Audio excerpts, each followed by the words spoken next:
கர்த்தருடைய வார்த்தை மட்டும்தான் உறுதியானது, நிலையானது. எதையுமே கவனம் வைக்காதீங்க. சுகமா இருக்கணும், ஆரோக்கியமா இருக்கணும். 1000 வியாதிகள் வந்தாலும் வியாதியை எதிர்த்து சுகமா நிக்கணும்.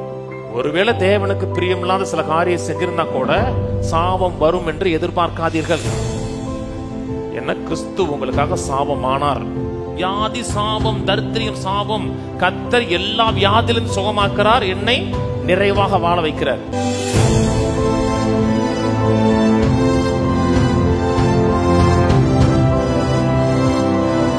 போன வாரத்திலிருந்து சுகமாக்கும் கர்த்தர்னு பேசி வருகிறோம்.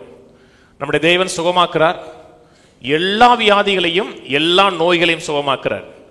நம்மை குறித்து தேவனுடைய பரிபூர்ணமான சித்தம் வியாதி, பலவீனம், தரித்திரத்தில் வாழக்கூடாது. விழுந்து போன உலகத்தில் வாழுகிறோம். தீமை நிறைந்த உலகத்தில் வாழுகிறோம். வியாதி வருவதற்கு, பலவீனம் வருவதற்கு, மரித்து போவதற்கு நான் ஒண்ணுமே செய்ய வேண்டிய அவசியம் கிடையாது. எந்த நேரத்திலையும் எண்ணம் நடக்கக்கூடிய உலகத்தில் தான் அது வாழ்றோம். அந்த உலகத்தில் நான் வாழுகிற நாம் நிறைவோடு வாழணும், குறைவில்லாமல் வாழணும், தீர்க்காயுசோடு வாழணும். ஏன் வாழ வேண்டுமென்றால் நமக்காக தேவன் ஒரு நோக்கம் வைத்து இந்த பூமியில் அனுப்பியிருக்கிறார். ஒருவரை கூட, இங்க இருக்கிற ஒரு ஆளை கூட கர்த்தர் சும்மா போயிட்டு வா, 4 பிள்ளையை பதிட்டு வா அப்படி அனுப்பிவிடலை. எல்லாரையும் கர்த்தர் ஒரு நோக்கத்தோடு அனுப்பியிருக்கிறார். அந்த நோக்கத்தை நிறைவேற்றுவதற்கு நாம் சுகத்தோடும் தீர்க்காயுசோடும் வாழ வேண்டும். பலவீனப்பட்டிருக்கிறோம், சுகவீனப்பட்டிருக்கிறோம், குறைவில் இருக்கிறோம் என்றால் நம்மை கொண்டு தேவன் என்ன செய்யணும்னு நினைச்சாரோ அதை செய்ய முடியாது.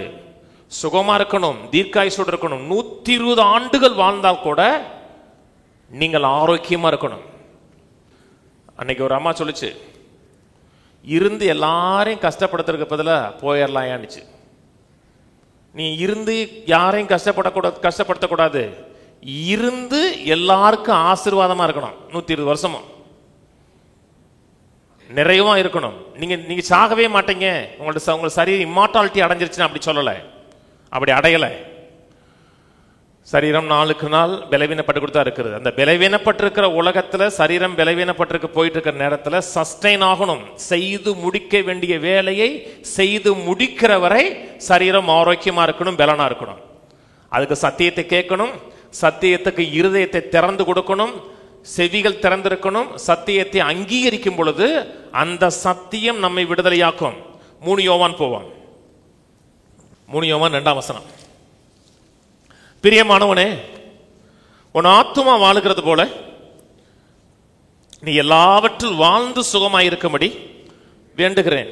கீழே சகோதரர் நீ சத்தியத்தில் நடந்து கொள்கிறாய் என்று உன்னுடைய உண்மையை குறித்து சாட்சி கொடுத்த பொழுது மிகவும் சந்தோஷப்பட்டேன். என் பிள்ளைகள் சத்தியத்தில் நடக்கிறார்கள் என்று நான் கேள்விப்படுகிற சந்தோஷத்திலும் அதிகமான சந்தோஷம் எனக்கு இல்லை.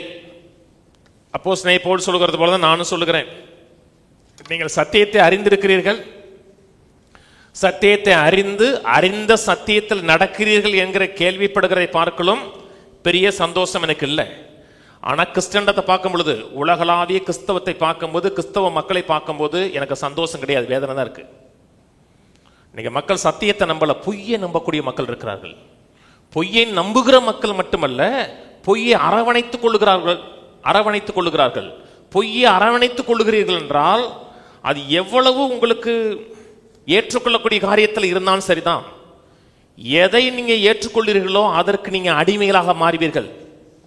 சத்தியத்தை அறிவீர்கள், சத்தியம் உங்களை விடுதலையாக்கும். எந்த அளவுக்கு சத்தியத்தை அறியணும், சத்தியத்தினுடைய மேன்மை அறியணும் நினைச்சீங்கன்னா அது உங்களை விடுதலைக்கு மேல விடுதலை கொண்டு வந்துகிட்டே இருக்கும்.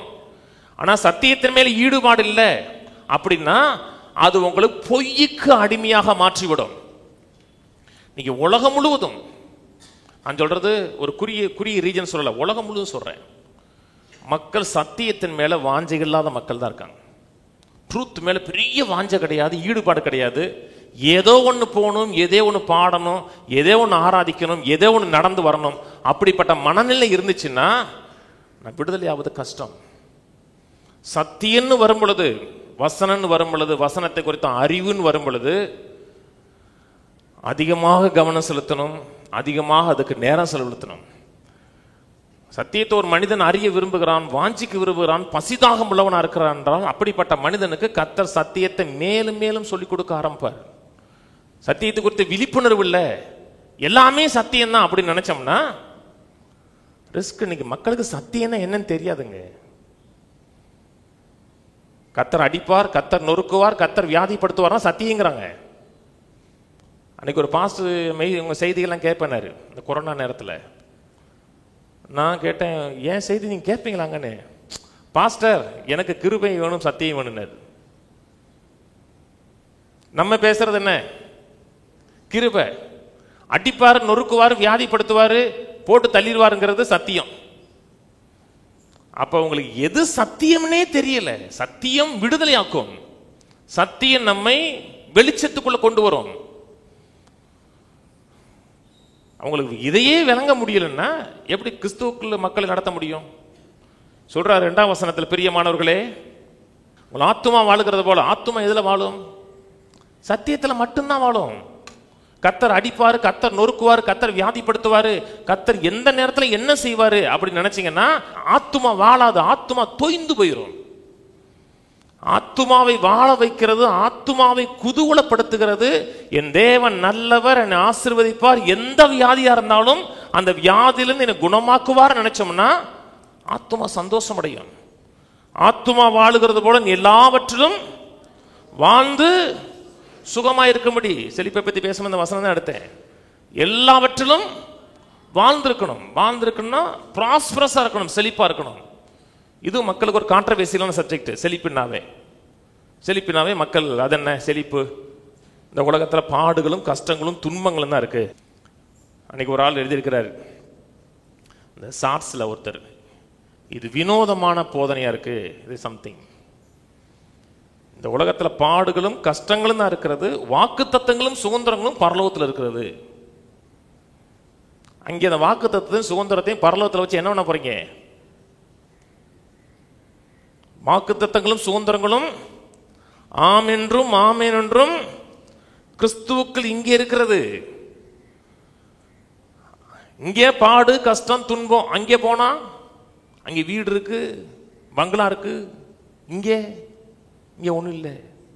இவ்வளவு இந்த காலத்திலையும் அந்த பொய்யை நம்பக்கூடிய ஆட்கள் இருக்காங்க. இந்த காலத்திலையும், ஒரு காலத்தில் அந்த அளவுக்கு சத்தியம் பேசக்கூடிய ஆட்கள் இல்லை, இந்த காலத்திலையும் இருக்காங்கன்னா அது உங்களை அடிமைத்தனத்துக்குள்ள வந்து கொண்டு வந்து தரித்திரம்ங்கிற அடிமை, வியாதிங்கிற அடிமைக்குள்ள அப்படி போட்டு லாக் ஆயிரும். எல்லாவற்றிலும் வாழ்ந்திருக்கணும். ஆவியில் தேவனுக்கு உறவுல வாழ்ந்திருக்கணும். மனது விருத்தி அடைஞ்சிருக்கணும். இந்த சமுதாயத்தில் நான் தேவனுடைய ஜனங்கள் என்பதை காமிக்கிறதுல வாழ்ந்திருக்கணும். அதே நேரத்தில் சுகமாகவும் இருக்கணும். சுகம் தவிர்க்க முடியாதுங்க, கட்டாயம் சுகமா இருக்கணுங்க. முடிஞ்சா பரவாயில்ல கிடையாது, கட்டாயம் சுகமாக தான் இருக்கணும், ஆரோக்கியமாக தான் இருக்கணும். ஒரு ஊருக்கு போச்சோம்னா சில நேரத்தில் வெளியூருக்கு போயிட்டு 8 மணி நேரம் டிராவல் எடுத்தால் கூட திரும்பி உடனே வீட்டில் குளிச்சுட்டு வெளியே போயிருக்கேன். நான் 8 மணி நானே ஓட்டி வந்தா கூட, சிலர் வந்து நான் இங்கேருந்து மதுரை ஏறி ஓட்டிட்டு வந்தா கூட ஐயோ உடம்புலாம் வலிக்குது, உடம்புலாம் குத்துது அப்படின்னா சரீரம் நல்லா இல்லைன்னு அர்த்தம். 10 மணி நேரம் டிராவல் போயிட்டு வந்தா கூட, ஒரு இடத்துக்கு போகணும்னா கூட சரீரம் ஃபுல் பவர்ல இருக்கணும். அப்படித்தான் வாழணும். அதான் நம்மை குறித்து தேவனுடைய சித்தம். அதனால தான் போன வாரம் சொன்னேன், கர்த்தர் நம்மை எல்லா வியாதியிலிருந்தும் எல்லா நேரத்திலையும் எல்லா காலத்திலையும் சுகமாக்க விரும்புகிறார். எல்லா நேரத்திலையும் எல்லா காலத்திலையும் எல்லா வியாதியையும் எல்லா மனிதர்களுடைய வாழ்க்கையிலிருந்து சுகமாக்க விரும்புகிறார். அதுதான் நான் விசுவாசிக்கிறேன். நீங்க என்ன விசுவாசிக்கிறீங்க எனக்கு முக்கியம் இல்லை, நான் இதைத்தான் விசுவாசிக்கிறேன். கர்த்தர் எல்லா வியாதிகளையும் எல்லா காலத்திலையும் எல்லா மனிதர்கள் வாழ்க்கையிலிருந்தும் கர்த்தர் எடுக்க விரும்புகிறார். நீங்க சுகமாகணும், மற்றவர்களை சுகத்துக்கு நேரம் நடத்த வேண்டும் என்றால் இந்த எண்ணம் சிந்தைகள் ஆழமா இருக்கணும். கர்த்தர் என்னை எல்லா வியாதியிலும் சுகமாக்க விரும்புகிறார், எல்லா காலத்திலும் சுகமாக்க விரும்புகிறார். இது ஆழமான விதத்தில் பதிய வேண்டிய ஒரு எண்ணம். வியாதின்னு வந்துச்சுன்னா இதுல இருந்து வெளியே வந்துடணும், சுகமாயிருக்கணும், வியாதியுடைய அறிகுறியே இல்லாமல் வாழணுங்கிற எண்ணம் சிந்தையில் ஆதிக்கம் செலுத்தணும். ஒரு பாஸ்டா சொல்றேன், 21 வருஷம் ஊழியத்தில் இருக்கேன், அதை பாஸ்ட் மினிஸ்ட்ரியில் இருக்கேன். தேவன் நம்மை சுகமாக்க விரும்புகிறாருங்கிறதுல நான் ஆழமான விதத்தில் இருக்கிறேன். அதில் எந்தவித மாற்று கருத்து கிடையாது. கர்த்தர் நம்மை சுகமாக்க விரும்புகிறார், அந்த எண்ணத்துல தான் மக்களுக்கு நான் ஜெபிக்கிறேன். இந்த வியாதியிலிருந்து வெளியே வருவார்கள் என்கிற அந்த நிச்சயத்தோடு தான் ஜெபிக்கிறேன். அதான் தேவ சித்தமா இருந்தாலும் எல்லாரும் சுகமாகிறார்களான்னு கேட்டோம்னா எல்லாரும் சுகம் ஆகலை. நம் ஜெபிக்கிற அத்தனை பேரும் சுகமாகிறார்களா அப்படின்னு கேட்டோம்னா ஜெபிக்கிற அத்தனை பேரும் சுகமாகலை. அப்ப ஜெபிக்கிற அத்தனை பேரும் சுகமாகலைன்னா அது தேவ சித்தம் இருக்கா இல்லையா அப்படின்னு சந்தேகம் வரக்கூடாது. அவங்க சுகமானாலும் சுகமாகாவிட்டாலும் சுகத்தை பெற்றுக்கொண்டாலும் சுகத்தை பெற்றுக்கொள்ளாவிட்டால் கூட நாம் சுகமாயிருப்பது தேவனுடைய அல்டிமேட் பர்பஸ், அல்டிமேட் சித்தம், நோக்கம். அதுல ஒரு துளி கூட மாறக்கூடாதுங்க. கர்த்தர் திரளான ஜனங்களை பார்த்து மனதுருகினார், நேசித்தார் இருக்கு. அந்த தேவன் மாறல. இன்னுக்கும் திரளான ஜனங்களை பார்த்து மனதுருகிறார், நேசிக்கிறார். அவர்கள் சுகமாக வேண்டும், அந்த வியாதி படிக்கிலிருந்து வெளியே வர வேண்டும் என்று கர்த்தர் தீவிரம் காமிக்கிறார். அதே தீவிரம் நாமும் காமிக்கிறோம். நான் சொல்றது புரியுதுங்களா? நான் எப்பனாலும் என் மனதில் இந்த வியாதியிலிருந்து வெளியே வந்துருவார்கள் எண்ணத்துல தான் நான் ஜெபிக்கிறேன். அவங்க சுகமாகல அப்படினால சித்தம் இல்லைன்னு கிடையாது. விழுந்து போன உலகத்தில் இருக்கிறோம். வியாதி வர்றதுக்கு நீங்க ஒண்ணுமே செய்வானாம். வியாதி வர்றதும் பாவம் செய்யறது இந்த உலகத்தில் ரொம்ப எளிது. கஷ்டமா? ரொம்ப எளிது. பாவத்துக்கு டெய்லி போராடணும், யுத்தம் பண்ணிட்டே இருக்கணும். பாவ எண்ணங்கள் வரும் பொழுது, பாவ சிந்தைகள் வரும் பொழுது அதற்கு விரோதமாக கண்டினியூஸா யுத்தம் பண்ணிட்டே இருக்கணும். வேதம் சொல்லுது நெருங்கி நிற்கிற பாவம் இருக்கு. அதே போல வியாதியை மேற்கொள்ள வேண்டும் என்றால் நான் தொடர்ந்து யுத்தம் பண்ணிட்டே இருக்கணும். இல்லட்டா கொஞ்சோன்னு விட்டா கூட சரீரத்தை ஈஸியா ஏறிடும். ஆவி மட்டும்தாங்க மீட்கப்பட்டிருக்கு, மனசு மீட்கப்படலை. ரசிக்கப்பட்டிருக்கீங்க, தேவனுடைய பிள்ளையா இருக்கீங்க, கெட்ட எண்ணம் வரல, கெட்ட எண்ணம் வரலையா? ஒரு ஆள் மெதுவா நடந்து போற, லைட்டை இடிச்சு உடனுங்கிற எண்ணம் வரல,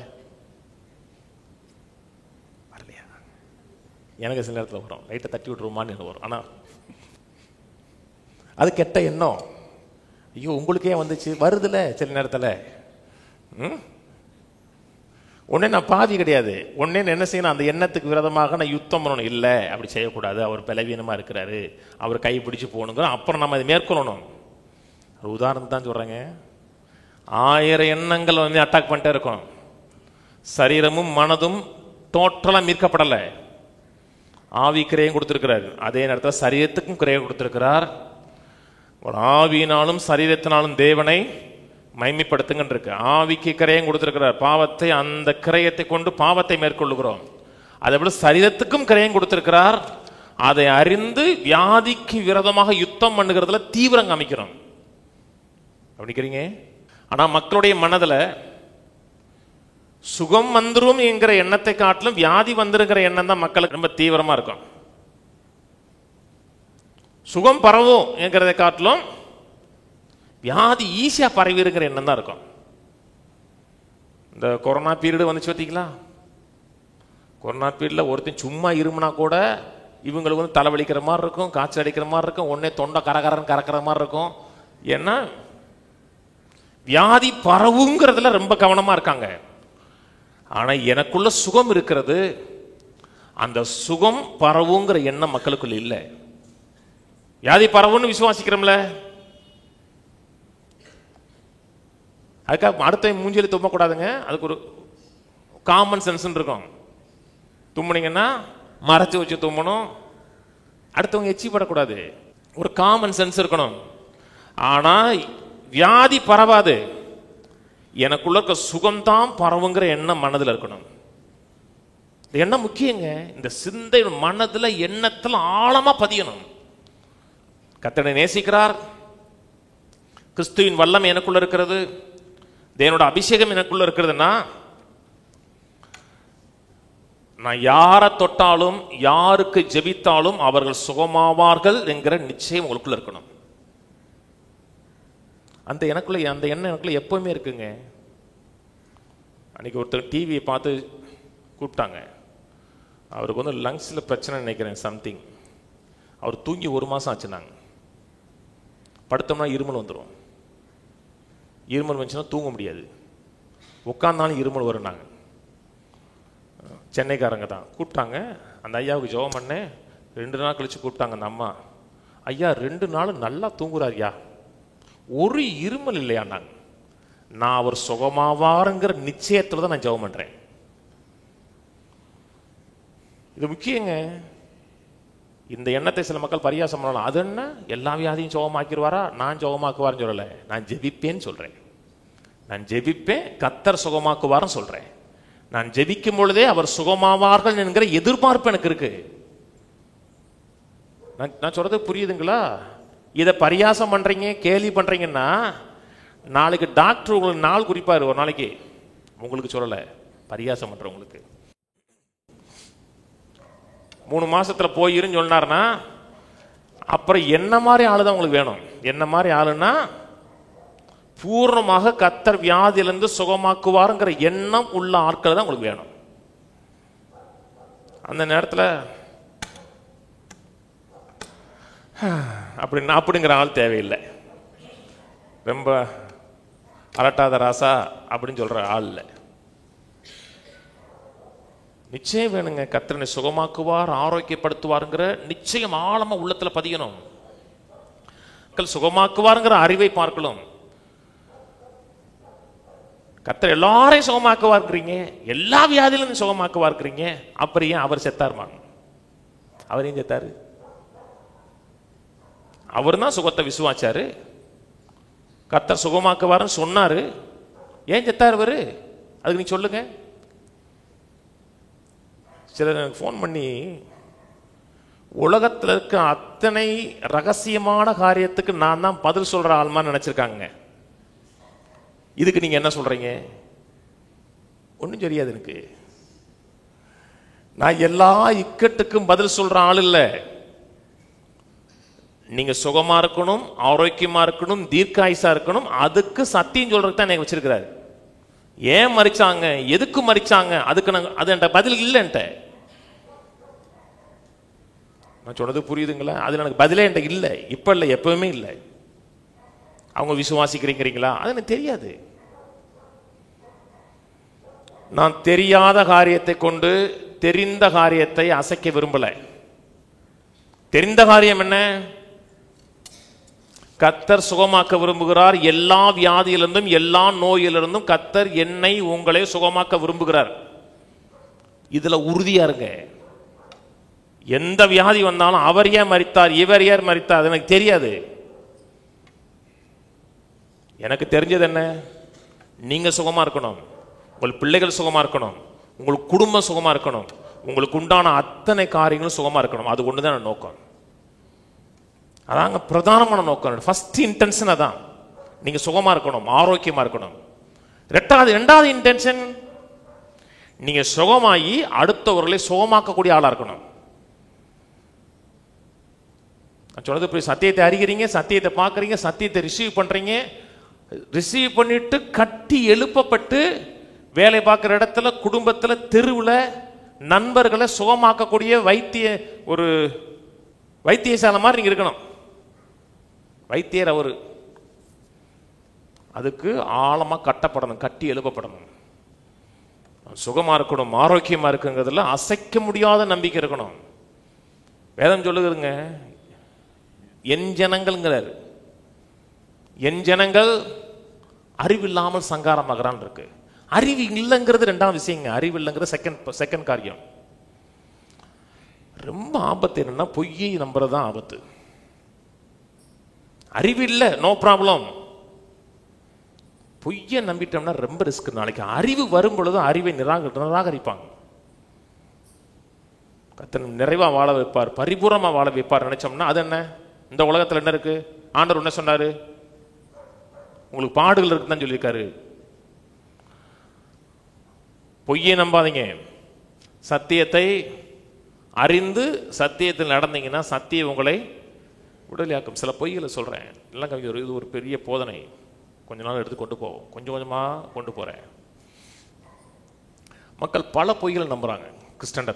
கிறிஸ்தவ உலகத்துல மக்கள் நம்பக்கூடிய ஒரு பொய், சத்தியத்துக்கு விரோதமாக நம்பக்கூடிய ஒரு பொய், கடைசி அப்போஸ்தலன் மரிக்கும் பொழுதே சுகம் போயிருச்சுன்னு நம்பக்கூடிய ஆட்கள் இருக்காங்க. கர்த்தர் ஏன் ஆதி திருச்சபையில் சுகத்தை வச்சிருந்தாருன்னா, கர்த்தர் ஜீவிக்கிறவர், இயேசு தேவனுடைய குமாரன் என்பதை நிரூபிப்பதற்காக தான் சுகமாக்குறவராக இருந்தார். இன்னைக்கு எல்லாருக்குமே இயேசு ஆண்டவர்னு தெரியும். அதனால இன்றைக்கு கர்த்தர் சுகமாக்குவது கிடையாதுங்கிற ஒரு போதனையே மக்கள் மத்தியில் அதிகமாக உலாவுது. இங்கே இருக்கான்னு தெரியல, மேலை நாடுகளில் பிரபலியமாக இருக்குது. கடைசி அப்போஸ்தலன் சாகும் பொழுதே சுகம் முடிஞ்சிருச்சு நம்பக்கூடிய ஆட்கள் இருக்காங்க. இந்த பொய்யை நம்பினீங்கனால் நீங்கள் இக்கட்டு நேரத்தில் சுகத்தை பெற்றுக்கொள்வது கஷ்டம். தேவனுடைய எந்த மீட்பின் நாமங்களும் ஒளிந்து போகலை. அவர் யெகோவா சிற்கனுவா இருக்கிறாரா அப்படின்னா, என் நீதியா இருக்கிற கர்த்தர் இருக்கார்ல, அவருடைய எந்த மீட்பின் நாமங்கள் ஒரு நாமங்களோட மாறல, அப்படி இருக்கு.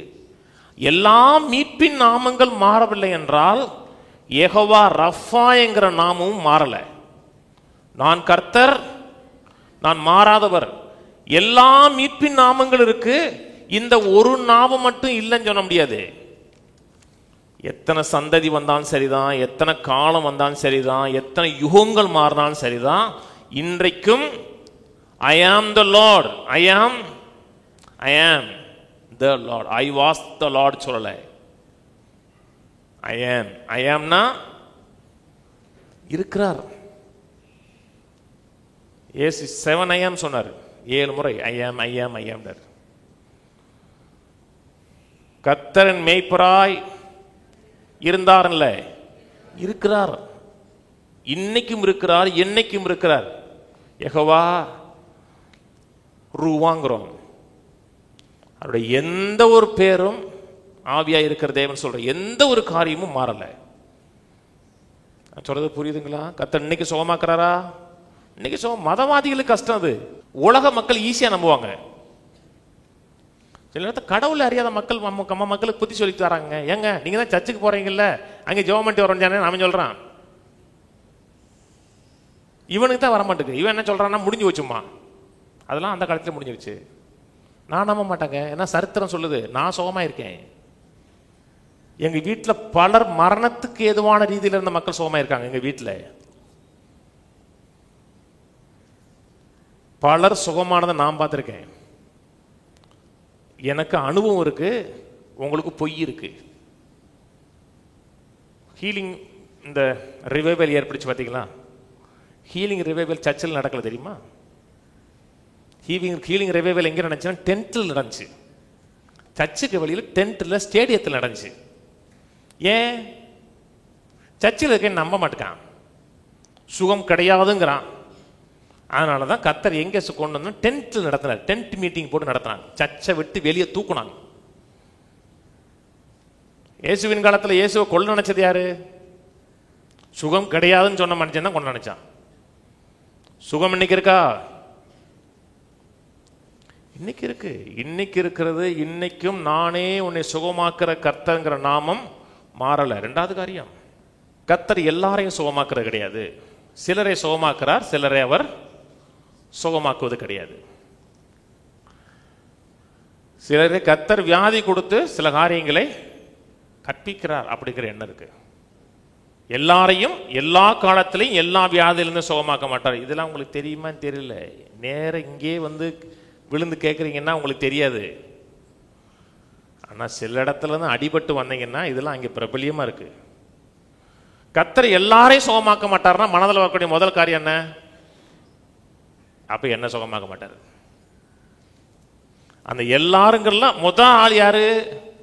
நானாக தான் இருப்பேன். நான் இல்லை, அந்த நம்பக்கூடிய ஆட்களுக்கு அதான் முதல்ல வரும். வேதம் சொல்லுகிறது, நசரேயனாகிய இயேசுவை தேவன் பரிசுத்தாவியினாலும் வல்லமையினாலும் அபிஷேகம் பண்ணினார். தேவன் அவர் கூட இருந்தபடியினால் நன்மை செய்கிறவராயும் பிசாசின் பிடியில் அகப்பட்ட யாவரையும் சுகமாக்குறவராய் சுட்டி தெரிந்தான் இருக்கு. சில மக்கள் ஏன் கர்த்தர் எல்லாரையும் சுகமாக்க மாட்டான்னு சொல்றாங்கன்னா, இவங்களுக்கு சுகம் ஆகலை. எனக்கு சுகம் ஆகலைன்னா நான் உபதேசம் கட்டிடுவேன், எல்லாரையும் சுகமாக்க மாட்டார். வேதத்தில் 13 தடவை, நான் 13 ரெஃபரன்ஸ் கொடுக்க முடியும். 13 ரெஃபரன்ஸ் என்னால் கொடுக்க முடியும். அதுக்கு மேலே நீங்கள் படித்து பாருங்கள். 13 தடவை இயேசு திரள் கூட்டமான மக்களை சுகமாக்கினார் இருக்கு. தன்னிடத்தில் வந்த அனைவரையும் திரள் கூட்டமான மக்களை சுகமாக்கினார்னு 13 ரெஃபரன்ஸ் பைபிள் இருக்கு. 13 ரெஃபரன்ஸ் பைபிள் இருக்கு. யோவான் சொன்னாரு, அவர் செய்த அற்புதங்களை எழுத போனார், இந்த உலகத்தில் இருக்க புத்தகங்கள் கொள்ளாதுன்னார்.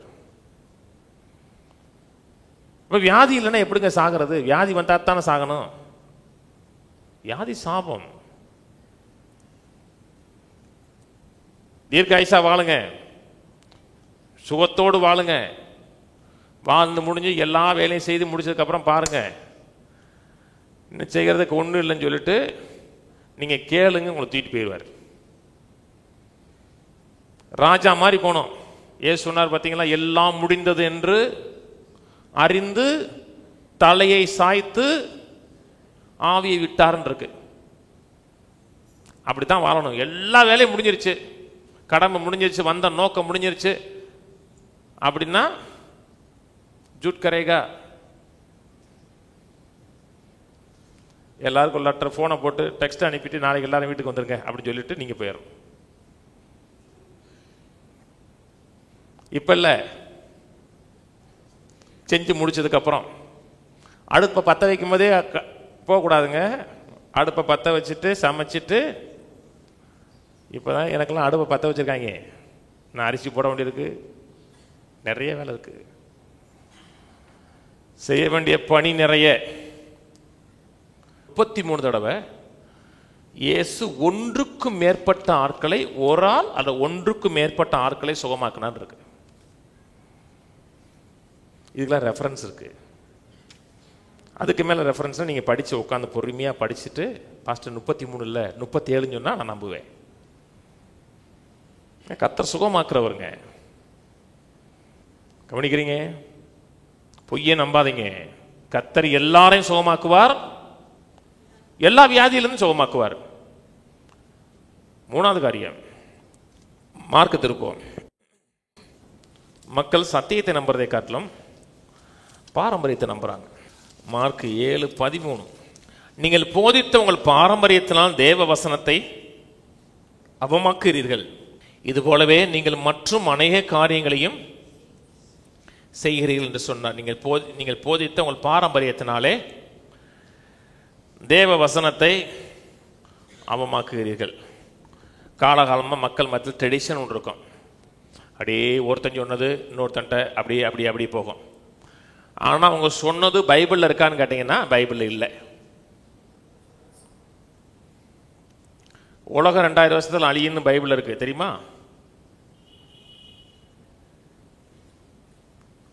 இருக்கா இல்லையா? இருக்குங்க, இருக்கா இல்லையா? 2000 வருஷத்துக்கு முன்னாடி நம்பினாங்க, தெரியுமா? பைபிளை சொல்லுது. பைபிள் எங்கே சொல்லுது? எங்கேயுமே சொல்லலை. பைபிள் சொல்லிச்சு, பைபிள் உலகம் தட்டன் பைபிள் சொல்லிச்சு, எங்க சொல்லலை. பூமி உருண்டையின் மேல் ஆண்டவர் வீற்றிருக்கிறான் பைபிள் சொல்லுது. என்ன பாரம்பரியமா அப்படியே போது பார்த்தீங்களா? அது பைபிள் வசனமான்னு பார்க்க மாட்டாங்க. 4 பேர் சொல்லிட்டாங்கன்னா அதை அப்படியே நம்பிடுவாங்க. அது பைபிள் இருக்கா? பேய் மேலே தொடாத, ஒன்று மேலே ஏறிடும் நம்புறவங்க இருக்காங்களா? இந்த முன்னாடி கொட்டாய் விட்டவரெல்லாம் நம்புறது தான். அவங்க மனைவி பக்கத்தில் யாருக்கே ஜெபம் பண்ண போயிருக்காங்க. அவர் சொல்லியிருக்காரு, நீ எல்லாம் ஜெபம் பண்ணாத, பாஸ்டரை கூப்பிடு, அவர் தான் எப்போ பார்த்தாலும் ஜெபம் பண்ணிட்டே இருப்பார், அவர் மேலே ஏறாது, நீ வந்தேன்னா அவன் மேலே ஏறி இருந்திருக்காரு. அந்த அம்மாவுக்கு ஏறிடுச்சு. பாடியில் ஏறல, மைண்டில் ஏறிடுச்சு. அன்னையிலேருந்து எனக்கு உடம்பே முடியல பாஸ்டர். ஏன்னா சரீரத்தில் ஏறலை, மைண்டில் ஏறிடுச்சு. ட்ரெடிஷன். வேத வாக்கியம் சொல்றதை காட்டிலும்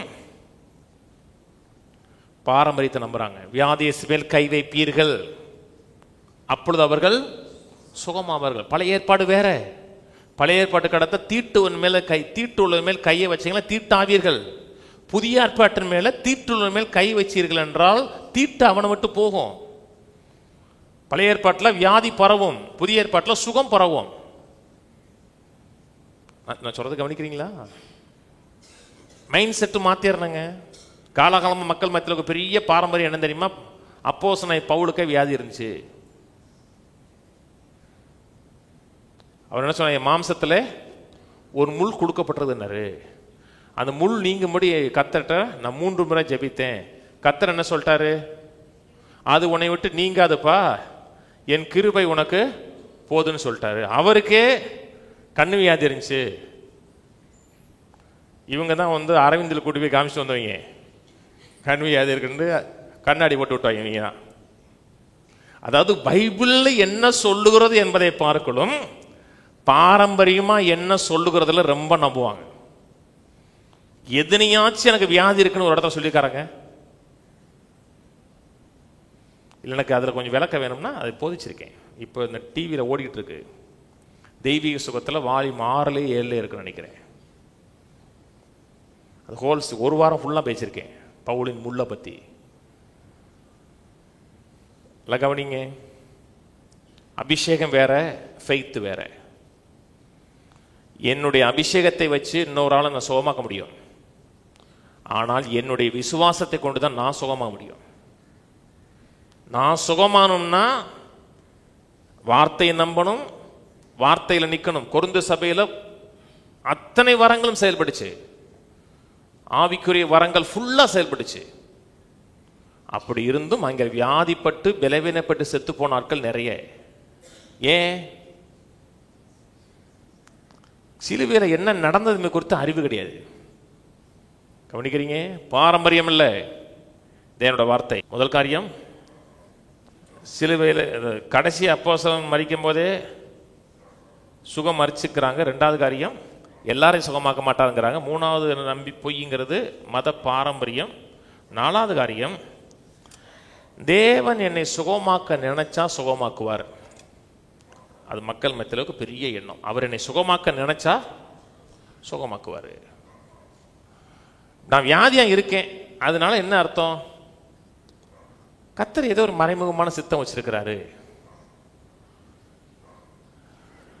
அப்படி என்ன இருந்துச்சுன்னா, கர்த்தர் ரட்சிக்க நினைச்சாருன்னா எல்லாரும் ரட்சிப்பார், அப்படி சொல்லலாம் இல்லையா? கர்த்தர் உங்களை ரட்சிக்க நினைச்சாருன்னா ரட்சிப்பாரு.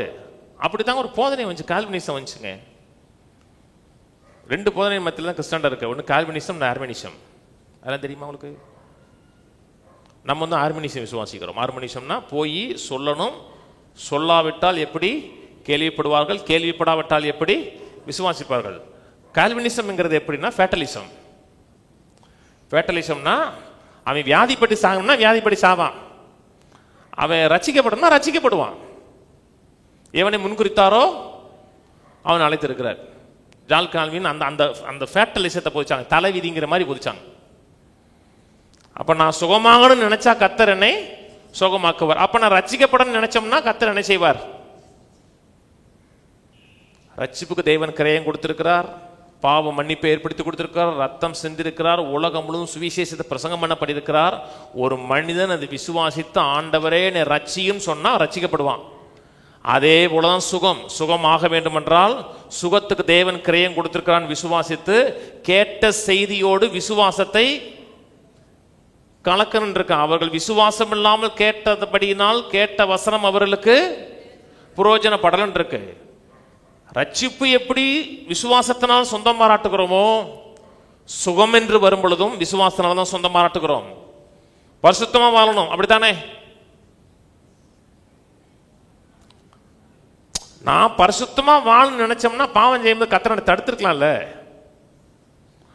நான் இங்க போகும்போதே கர்த்தர் வந்து காலை ஒடிச்சிருக்கலாம்ல. அப்படின்னா என்ன அர்த்தம்? என்னை செய்ய சேர்றவர் தானே அர்த்தம். நான் பரிசுத்தமா வாழணும். நாம் என்ன செய்யணும்னாலும் கிருபையினாலே தேவ ஆவியினாலே அந்த எதிராக இருக்கிற காரியங்களை எதிர்க்கணும், நன்மையான காரியங்களை சொந்தம் பாராட்டணும். பரிசுத்தாயினால் நிறைஞ்ச அந்நிய பாஷை பேசணும். அது தேவ சித்தமா? நீ எல்லாரும் அந்நிய பாஷை பேச வேண்டும் என்று விரும்புகிறேன் பைபிள் சொல்லுது. எல்லாரும் அந்நிய பாஷை பேசுறாங்களா? பைபிளே இருக்கு. எல்லாரும் அந்நிய பாஷை பேசுகிறார்களா? இருக்கு. அந்த இது வேற, அது அந்நிய பாஷைக்கிற வரம். ஆனா எல்லாரும் அந்நிய பாஷை பேசி தேவனிடத்தில் ரகசியங்களை பேச முடியுமா? முடியும். என்ன செய்யணும்? விசுவாசிக்கணும். யாரும் கை வைக்க முடிய அவசியம் கிடையாது. விசுவாசிக்கணும். தேவன் ஆவியால் நிரப்பி இருக்கிறார், தேவ ஆவி எனக்குள்ள இருக்க நினைச்சீங்கன்னா வார்த்தைகள் உங்களுக்கு வெளியே வர ஆரம்பிக்கும். வரீங்க இல்லையா? எல்லாரும் சுகமாக தேவ சித்தம். ஆனா நீங்க விரும்பணும். மக்கள் இன்னொரு பொய்யை நம்புறாங்கன்னா சாவர்னிட்டி. சாவர்னிட்டி தெரியுங்க, தேவனுடைய சர்வ ஆளுகை. இந்தியா ஒரு சாவரின் கண்ட்ரி அப்படின்னு தெரியுமா? சாவரின் கண்ட்ரினா இவங்க ஒரு திட்டத்தை போடுவதற்கு யார்ட்டையும் கேட்க வேண்டிய அவசியம் கிடையாது. சுயாதீனமான கண்ட்ரி. தேவன் சாவரின் காட்னு சொல்றார். அதனால தேவன் தான் நினைக்கிறதை மக்களுடைய வாழ்க்கையில செய்கிறார். ஏன்னா என் வாழ்க்கையில் ஒன்று நடக்குதுன்னா கர்த்தருடைய அனுமதி இல்லாமல் நடக்காது.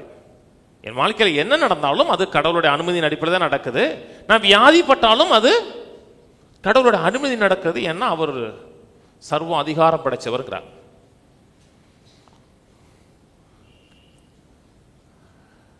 நடக்கிறதுக்கெல்லாம் ஒரு காரணம் இருக்கு இல்லையா? இருக்கா?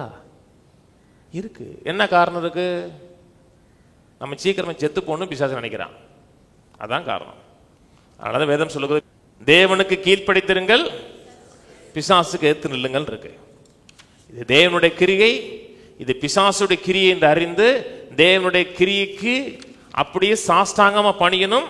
பிசாசுடைய கிரியைனா எதிர்த்து நின்றணும். இது வியாதி, தேவ சித்தம் இல்ல, தேவனுடைய நோக்கம் இல்லை என்பதை அறிந்து முழு மூச்சோடு எதிர்த்து நிற்கணும். நான் சமீபத்தில் ஒரு போதனை போச்சங்க, தேவனுடைய வல்லமையும் மனுஷனுடைய அதிகாரம்னு போச்சு. தேவன் மனுஷனுக்கு அதிகாரம் கொடுத்திருக்கிறாரா? அதிகாரம் கொடுத்திருக்கிறார். உங்களுடைய அதிகாரத்துக்கு உட்பட்டு தான் சகல காரியங்கள் நடக்குது. இது தீமையா? தேவன்கிட்ட வரல. நன்மையா? தேவன்கிட்ட வந்திருக்கு. இருளா? பிசாசிட்ட வந்திருக்கு. சுகமா? தேவன்கிட்ட வந்திருக்கு. அப்படி இனங்காண்டு தேவனுக்கு கீழ்ப்படியணும், பிசாசுக்கு எதிர்த்து நிற்கணும். மக்களுடைய மைண்ட் செட் ஆயிருச்சு. என்ன மைண்ட் செட்னா, என் வாழ்க்கையில் ஒன்று நடந்துச்சுன்னா கர்த்தர் அலோவ் பண்ணியிருக்கிறார். என் வாழ்க்கையில் கர்த்தர் அலோவ் பண்ணாம எதுவுமே நடக்காதுங்கிற எண்ணம் இருக்கு. என்ன சொன்னது வழங்குதுங்களா?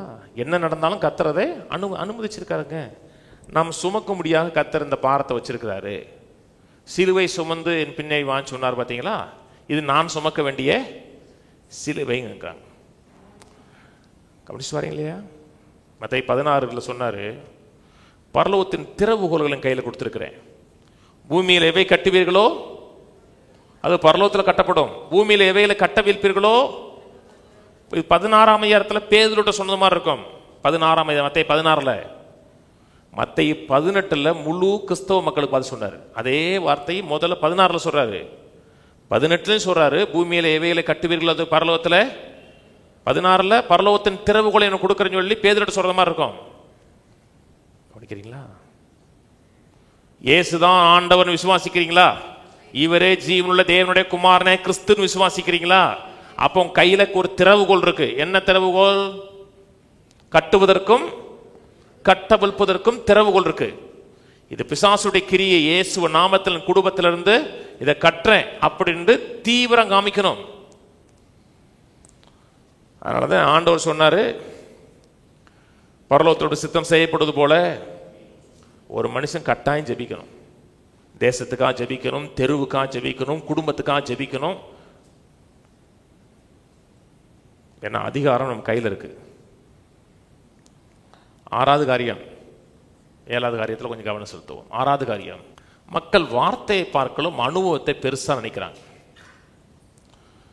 கவனிங்க, உங்களுக்கெல்லாம் அனுபவம் இருக்கா? என் களஞ்சியம் பூர்ணமா நிரம்புன்னு இருக்கு. இருக்கா? என் வங்கி கணக்கில் ஆசீர்வாதத்தை கட்டளையிடுவார்னு இருக்கு. இருக்கா? அப்படி இருக்கா?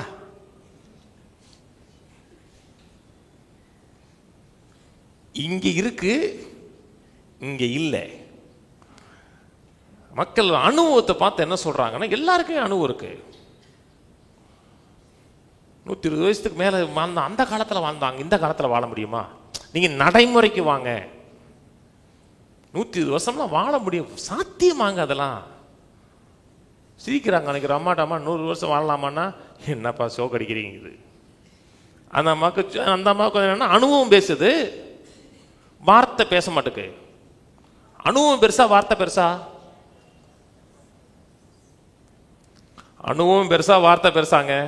இல்லை, ஏன் அனுபவத்தில் நான் சொல்றேன். அனுபவம் மாறக்கூடியது, வார்த்தை மாறாதது.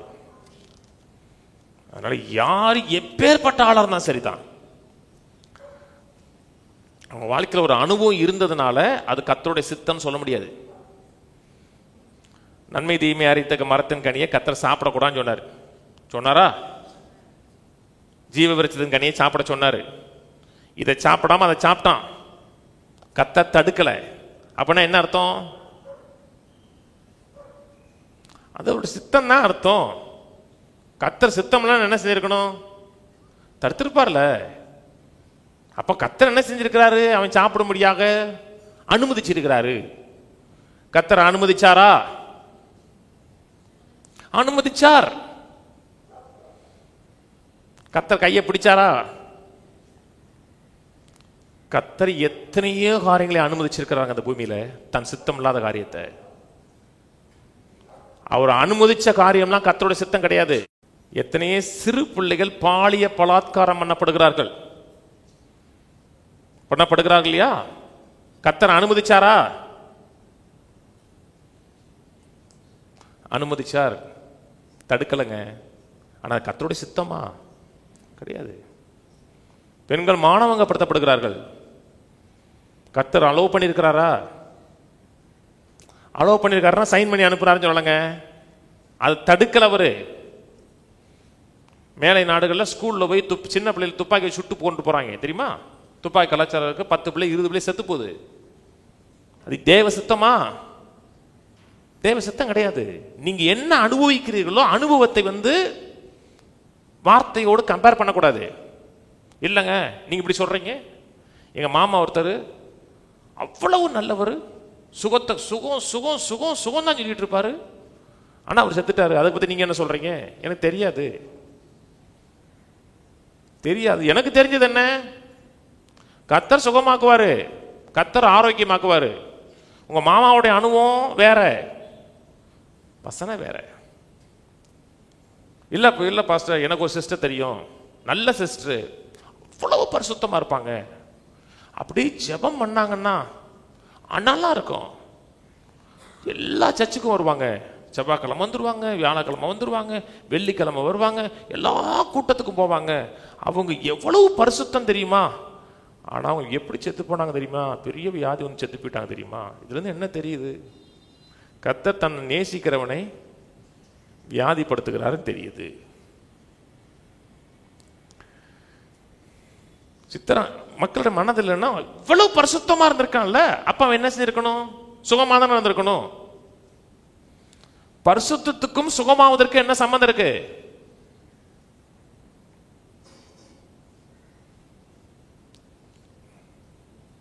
பரிசுத்தமா இருந்தோம்னா எண்ணங்கள் சரியா இருக்கும், வியாதிகள் வராம தடுக்கலாம். ஆனா உங்களுக்கு பரிசுத்தத்தின் அடிப்படையில் கர்த்தர் சுகமாக்குவது கிடையாது. உங்க பரிசுத்தத்தை முக்கியப்படுத்துகிறீர்கள் என்றால் உங்களுக்கு சுகம் வராது, காண்டம்னேஷன் தான் வரும், செல்ஃப் காண்டம்னேஷன் வரும். நீங்க தேவன் விரும்புகிற அந்த ஹை குவாலிட்டியில பரிசுத்தமா இருக்கீங்களா?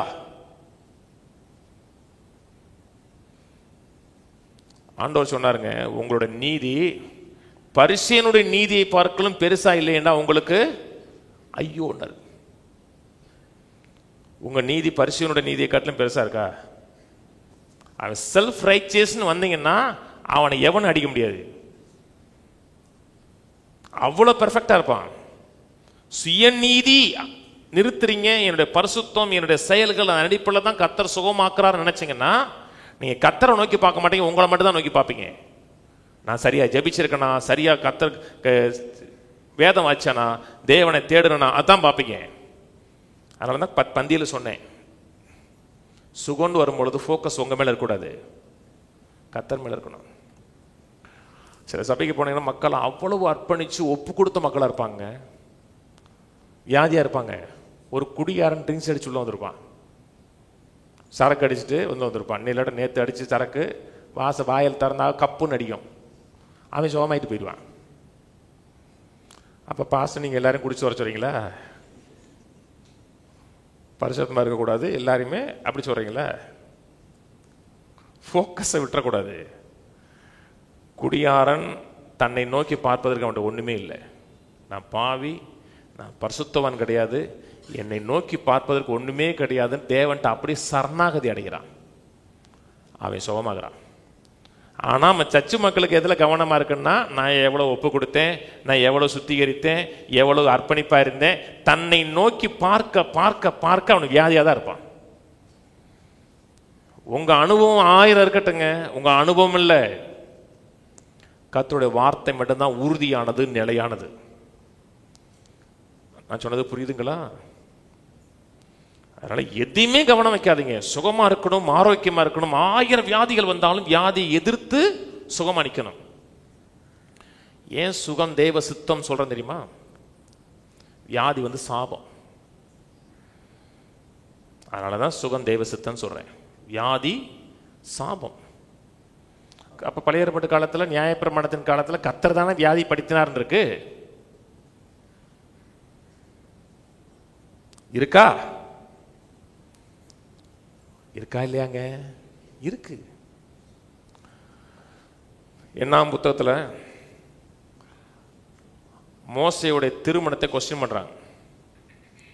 மோசே வந்து ஒரு எத்தியோப்பிய பெண்ணை கல்யாணம் பண்றாரு, ஒரு கருப்பின பெண்ணை கல்யாணம் பண்றாரு. கலப்பு திருமணம் நடக்குது. அவரோட திருமணத்து நிமித்தமும் தங்கச்சியும் அண்ணனும் பரியாசம் பண்றாங்க. திருமணத்தை ஏற்றுக்கொள்ளாதனால அவன் தலைமத்துவத்தை ஏற்றுக்க மாட்டேங்காங்க. உடனே கர்த்தர் வெளியே வாங்குறாரு, 3 பேர் வெளியே வாங்குறாரு. கர்த்தர் பேசுறாரு, ஒரு மேகம் வருது, மேகம் அப்படி விலகின உடனே மிரியம் குஷ்டமா மாறிட்டா.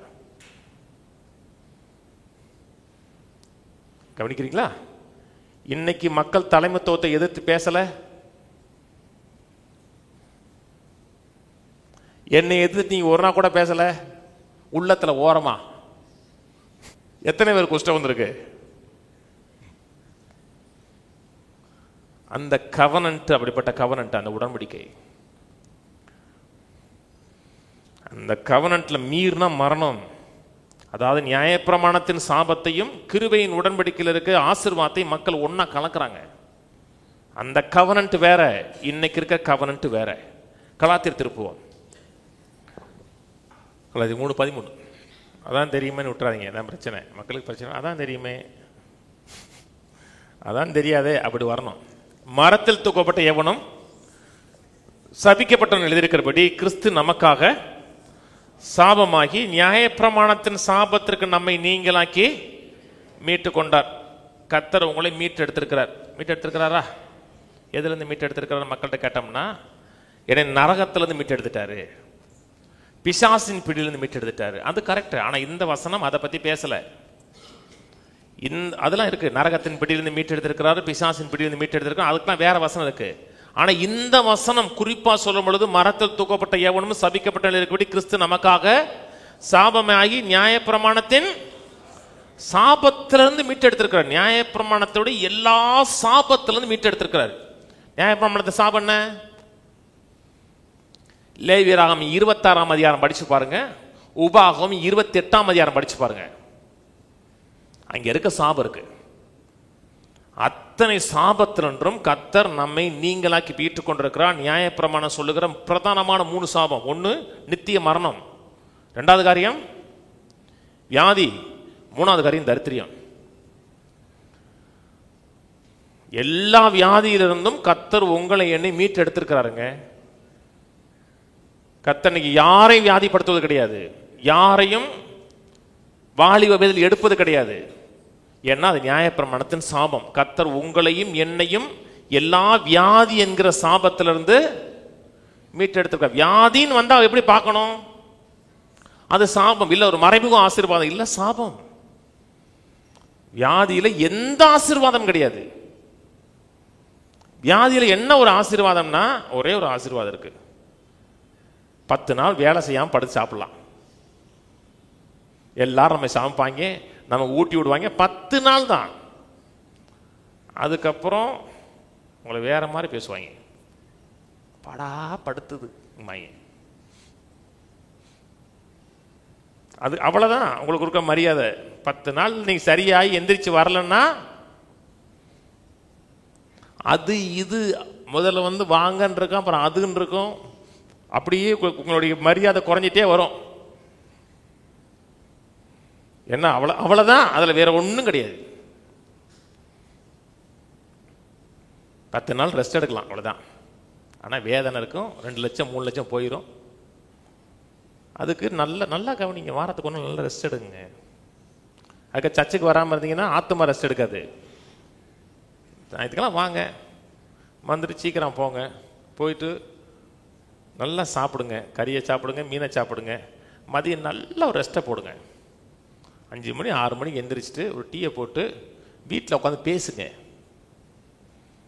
மனைவி மக்களோடு பேசுங்க. 6 மணிக்கு எந்திரிச்சு வண்டி எடுத்துட்டு ஓடக்கூடாது. அன்னைக்கு வந்து வெளியவே போகக்கூடாது. உட்காந்து மனைவி மக்கள் பிள்ளைகளோடு எப்படி இருக்கீங்க, இந்த வாரம்லாம் என்ன செஞ்சீங்க, ஏது செஞ்சீங்க அப்படின்னு பேசுங்க. இன்னைக்கு அதெல்லாம் கிடையாதுங்க. அன்னைக்கு ஒரு ஹோட்டல், இந்த அமில்ங்கிற ஹோட்டல், நாங்கள் 8 பேர் போனோம். பக்கத்தில் ஒரு சின்ன டேபிள், ஹஸ்பண்ட் அண்ட் ஒய்ஃபு வந்தாங்க. அவங்க ஒரு 3/4 மணி நேரம் இருந்தாங்க. ஒரு முறை கூட அவங்க ஒருத்தனுக்கு பேசிக்கவே இல்லைங்க. வந்த உடனே இவன் ஜெல்லெடுத்து இப்படி பார்த்தேன், அவன் ஜெல்லெடுத்து அவன் அப்படி பார்த்தா. இதுக்கு உங்களுக்கு தனி டேபிள், எங்களோட வந்து உட்காந்துருக்கலாமேன்னு நானாச்சும் பேசியிருப்பேன். நானாச்சும் என்ன பிரதர், என்ன சிஸ்டர், நானாச்சும் பேசியிருப்பேன். ஒரு நாள் கம்ப்ளீட் ரெஸ்ட் எடுக்கலன்னா ரெஸ்ட் எடுக்க வேண்டியிருக்கும் வேற இடத்துல. ஆனா வியாதி சாபம், வியாதி சாபம். கலாத்தியர் 3 ஆம்பிளிஃபைட் பைபிள் போடுமா. Christ purchased our freedom, redeeming us from the curse of the law and its condemnation. அதாவது கிறிஸ்து நம்மை பர்ச்சேஸ் பண்ணியிருக்கிறார், ரிடீம் பண்ணியிருக்கிறார், மீட் எடுத்திருக்கிறார். எதில் இருந்தா? நியாயப்பிரமாணத்தின் சாபத்திலிருந்தும் நியாயப்பிரமாணத்தினுடைய காண்டம்னேஷன், ஆக்கினை தீர்ப்பிலிருந்து விடுதலையாக்கி இருக்கிறார். நியாய தீர்ப்பின் சாபம் மட்டும் சொல்லலை, நியாய தீர்ப்பினுடைய காண்டம்னேஷன்லையும். குறிப்பாக காண்டம்னேஷன் என்னங்க? கண்டம் பண்ணுகிறதுங்க. ஒன்றுக்கு லாயக்கில்லைன்னு கண்டம் பண்ணுறது. வியாதி, அதாவது காண்டம்னேஷனும் டெத்து ஒன்னா போகும், மரணமும் ஒன்னா போகும். மரணத்துக்கு ஏதுவான ஊழியத்தை செய்த மோசே ஆக்கினை தீர்ப்பை கொடுக்கும் ஊழியத்தை பார்க்கலும் நீதியை கொடுக்கிற ஊழியம். மோசே வந்து மினிஸ்ட்ரி ஆஃப் காண்டம்னேஷன் பண்ணார். அது எதுக்கு நேரம் கொடுக்கும்? மரணத்தை கொடுக்கும் இருக்கு. வியாதி எதுக்கு நேரம் கொண்டு போங்கள? வியாதி மரணத்துக்காக லீட் பண்ணுங்க. இல்லைங்க, அந்த மரணத்துக்கு எதுவான வியாதி இல்லை, கொஞ்ச நாள் கழிச்சு மரணமா மாறிடும். சக்கரை வியாதி வியாதி இல்லை, சக்கரை வியாதி வியாதி இல்லைங்க, முதல்ல நினைச்சுங்க. ஆனா சர்க்கரையை நீங்க கண்ட்ரோல் பண்ணாம வச்சீங்கன்னா எல்லா வியாதியும் காரணமா இருக்கும். சொல்றது புரியுதுங்களா? சக்கரை வியாதி வியாதி இல்லை. சக்கரை இருக்கா உங்களுக்கு? எல்லாருக்குமே சக்கரை இருக்குங்க.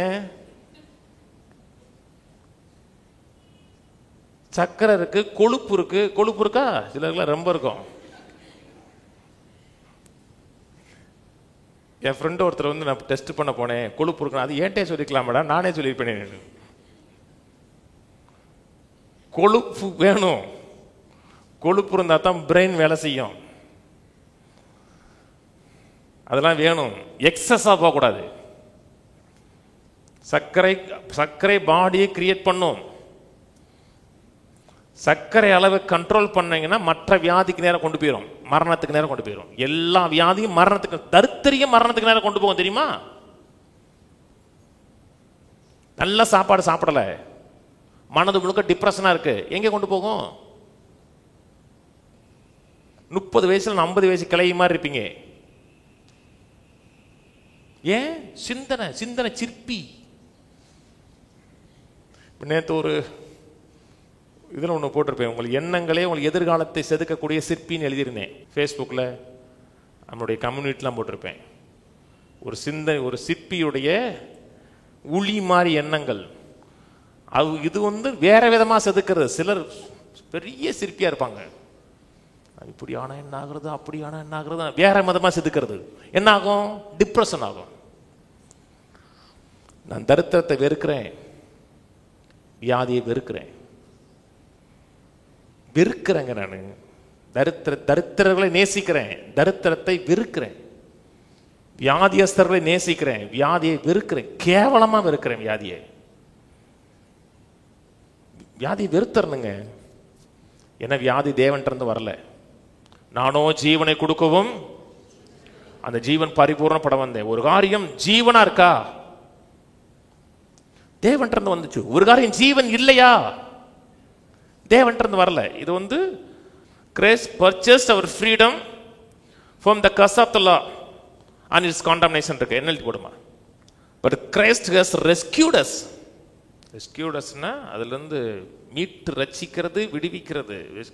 ஒரு இடத்துல அப்படி ரெஸ்கியூ பண்றோம்ல, ஒரு ஆபத்தில் இருக்கிறனால வெளியே கொண்டு வரோம் இல்லையா? But Christ has rescued us from the curse pronounced by the law. லா சொன்ன சாபத்திலிருந்து உங்களை வெளியே தூக்கி எடுத்திருக்கிறாரா?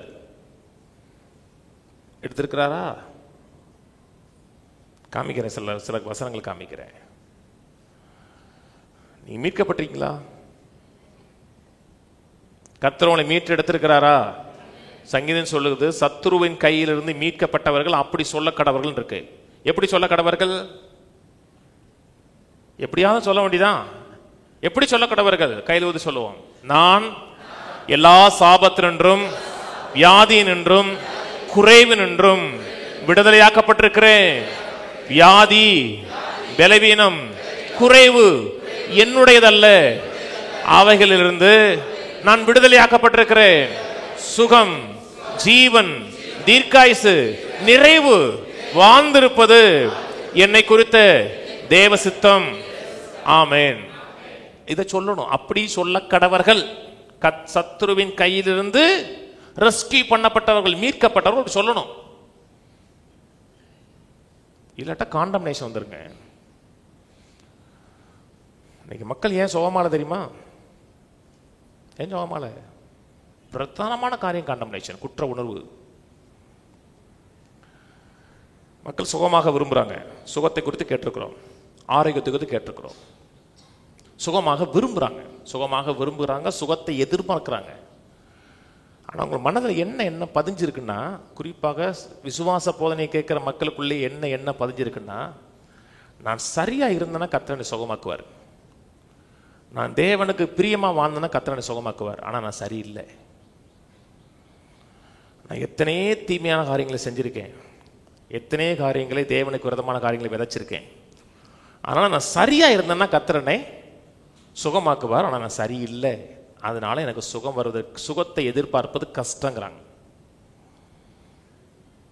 இது பாவிகளுக்கு மட்டும் இல்லைங்க, விசுவாசிகளுக்குள்ளே இருக்குங்க. ரொம்ப நாளைக்கு முன்னாடி பிரசங்கத்தை சொல்லியிருக்கேன். நான் ஸ்ரீரங்கபாளையத்தில் குடியிருந்தேன். எங்கள் வீட்டுக்கு மேலே ஒருத்தர் இருந்தார்.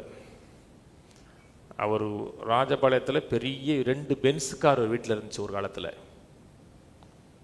பெரிய ஒரு பிஸ்னஸ் மேன். அவருடைய பிள்ளைகள் 2 பிள்ளைகளையும் பென்ஸ் காரில் தான் சினிமாவில் இறக்கி விட்டு வந்திருக்காரு. கடைசியில் நான் அவரை பார்க்கும்போது ஒன்றுமே கிடையாது. கடைசியில் 7 மாதம் வீட்டு வாடகை கொடுக்காம வீட்டு விட்டு ஓடி போயிட்டாங்க. அந்த வீட்டுக்கு ஒருத்தன் கடனை வாங்கிறதுக்கு ஒருத்தன் வருவான், கேவலமாக திட்டுவான். கேவலமாக திட்டுவாங்க இந்த குடும்பத்தை. ஆனால் என்ன கீழே உட்காந்துருந்தேன்னா, யா பாஸ்டரையா அப்படின்னு சொல்லிட்டு தான் போவேன். அங்கே ஒரு பொம்பளை பிள்ளை இருந்துச்சு, திட்டினவன எனக்கு கோவம் வந்துருச்சு. எனக்கு அறிவில்லையா அவனுக்கு? நீ அந்த ஆளை திட்டு, ஏன் பொம்பளை பிள்ளை போய் திட்டுறேன்னு? சும்மா இருங்கய்யா, அவன் பொல்லாதவன் சொல்லிட்டு, சரி உனக்கு என்ன, நீ ஏன் இப்படி வரேன்னே?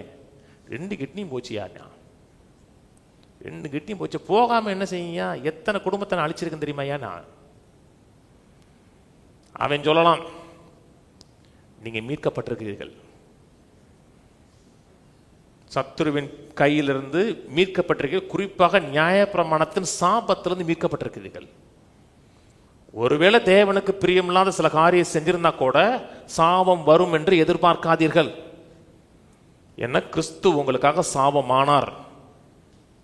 மரத்தில் தூக்கப்பட்ட எவனும் சபிக்கப்பட்டபடி கிறிஸ்து நமக்காக சாபமாகி நியாயப்பிரமாணத்தின் சாபத்திற்கு நம்மை நீங்களாக்கி மீட்டு கொண்டார். சிலுவையில் மரித்தார்.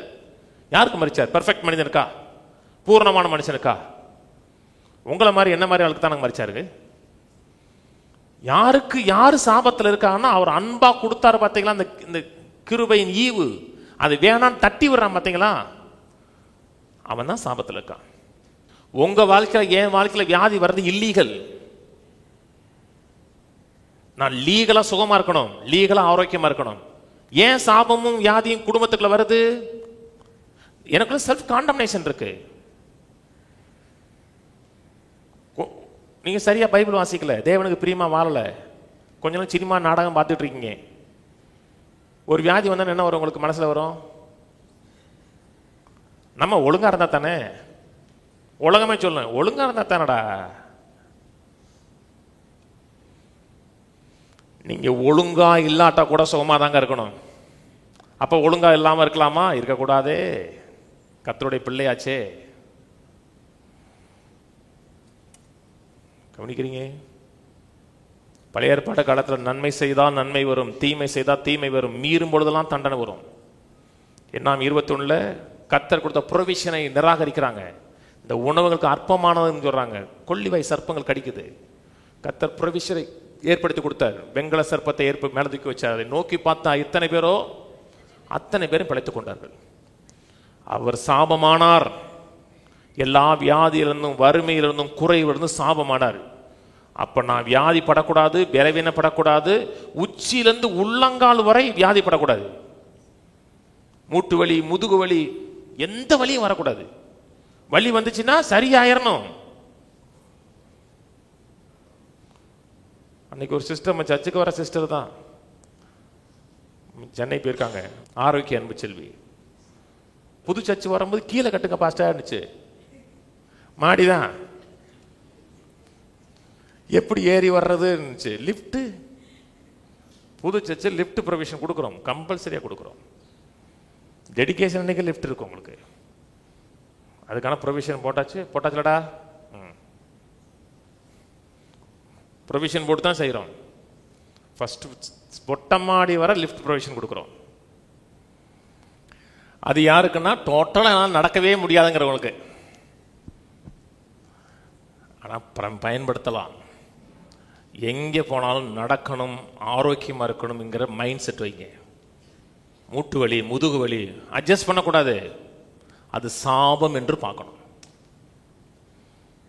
கடைசியா உபாயம் 28 வாங்க.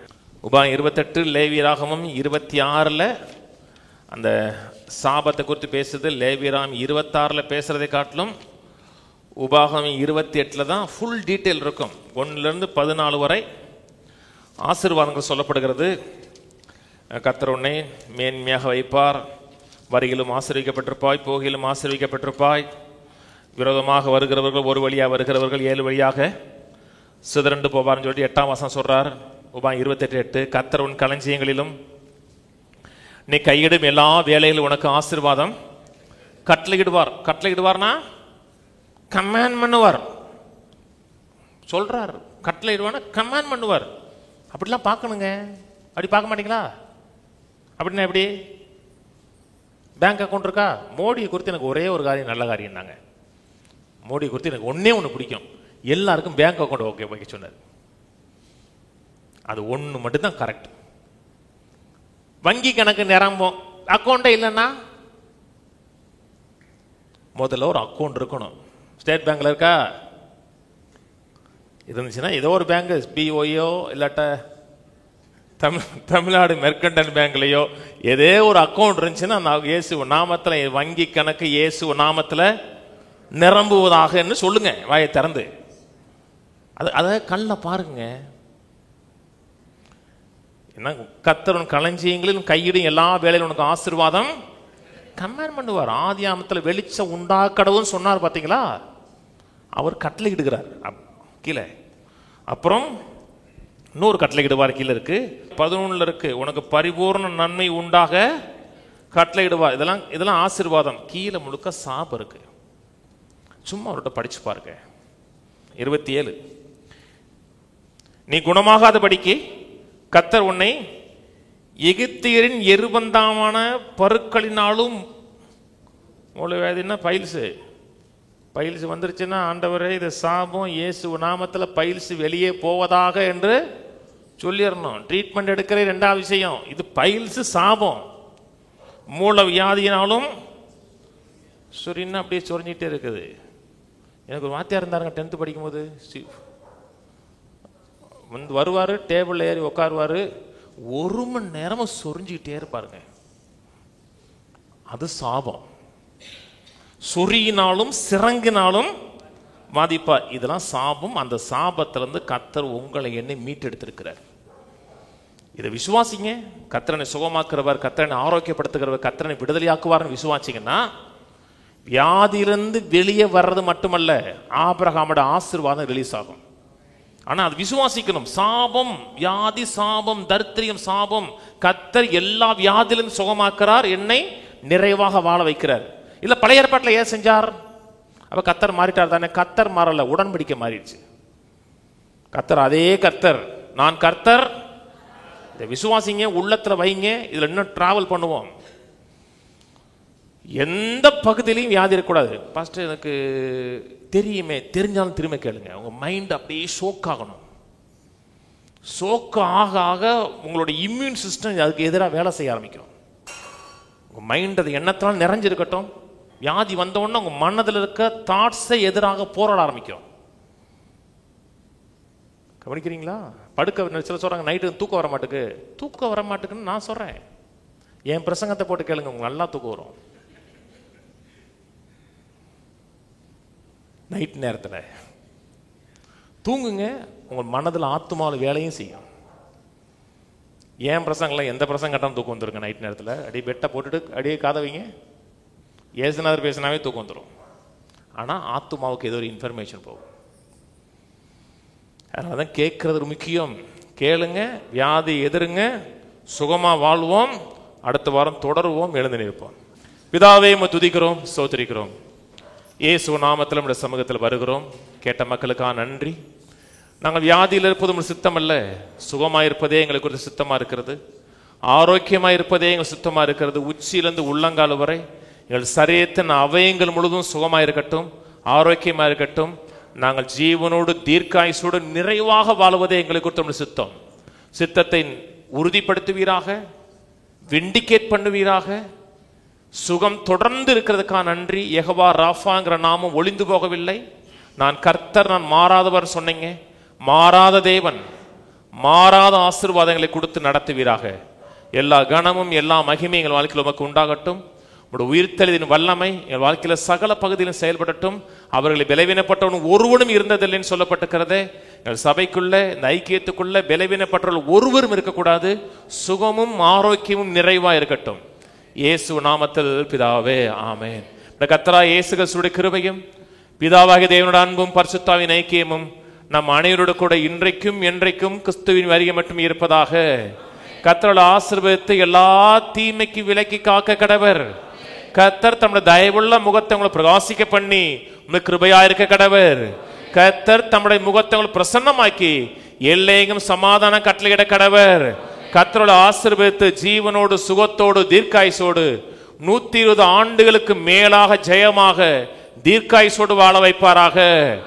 ஆமென், ஆமென், ஆமென்.